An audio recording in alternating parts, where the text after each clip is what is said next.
Thanks, Kate.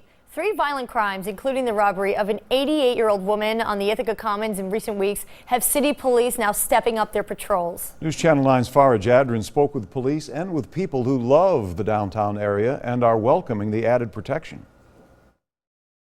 We still are one of the safest small cities of America for a city our size. A city that calls the Ithaca Commons a social scene, an area Williamson says rarely sees violence. Typical calls to police here are for a loose dog or perhaps a shoplifter inside of one of these stores. But right where I'm standing was the scene of a shooting just a few weeks ago, something Ithaca police say they don't want to see happen again. The robbery of an 88-year-old lady, boy, we'd really like to solve that one.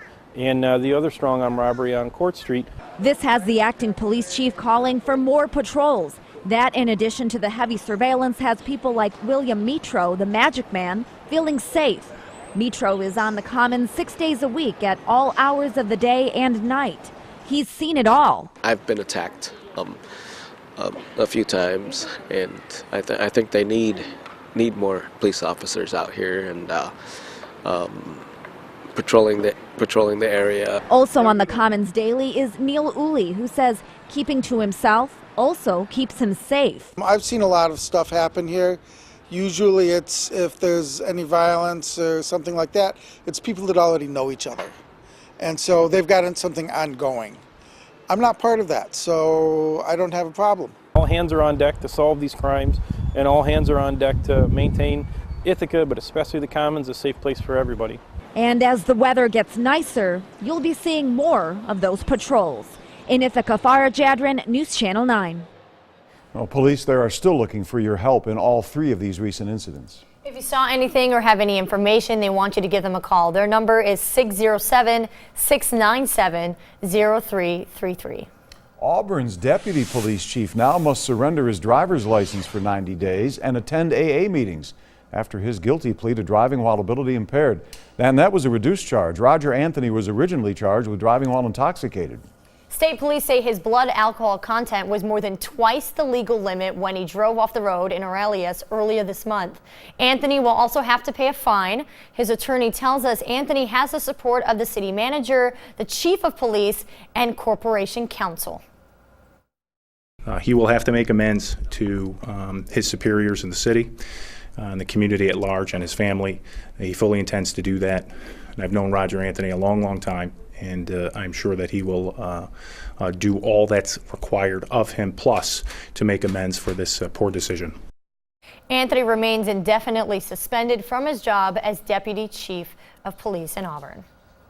Well, happening today, a jury will begin to decide if the man who led Pennsylvania police on a 48-day manhunt after killing a state trooper should get the death penalty or spend the rest of his life in prison. Eric Freen convicted yesterday on all 12 counts, including murder, for the ambush killing of Corporal Brian Dixon in September of 2014, which also injured another Pennsylvania state trooper. Prosecutors say they will look for what they call, quote, full justice, as Freen's attorney says life in prison would be enough of a punishment. 6:05 right now. Conservative author Ann Coulter is vowing to speak as scheduled next week at UC Berkeley, despite campus officials there calling off the event over security concerns. Coulter was invited by the college Republicans to give a speech on immigration, but school leaders say they could not find a safe and suitable location. Coulter says the speech, though, will go on, and no school accepting public funds can ban free speech. Berkeley has seen its share of violence lately. In February, protests erupted ahead of a planned appearance by right-wing commentator Milo Yiannopoulos. Last weekend, 21 people were arrested at Berkeley when supporters and opponents of President Trump clashed at a park.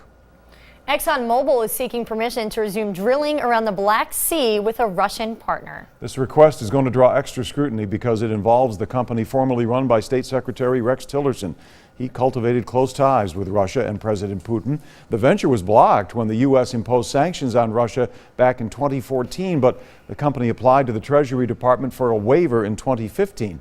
Tillerson has recused himself from any matters involving Exxon for 2 years and will not be involved in any decisions related to the company that come before any government agency.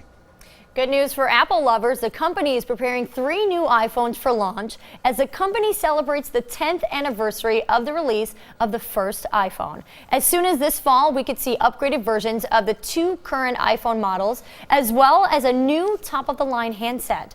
For the redesigned phone, Apple is testing a new type of screen, curved glass, and stainless steel materials, as well as a more advanced camera. Well, happening tonight, this job on the roads isn't happening in Camillus for a year or so, but neighbors who care about it can learn more. This is road work planned for West Genesee Street and Warners Road. The project, as Dan had mentioned, still in the early phases. Crews will repave West Genesee Street between Onondaga Road and West Lynn Road, and Warners Road from West Genesee Street to Milton Avenue. Sidewalk will also be installed in some areas, and the work is expected to be done sometime next year. But the early heads up comes tonight in Camillus. The County Transportation Department holding a presentation at 6:30 p.m. at the Camillus Municipal Building on West Genesee Street. Engineers will be there to present the project and answer all of your questions.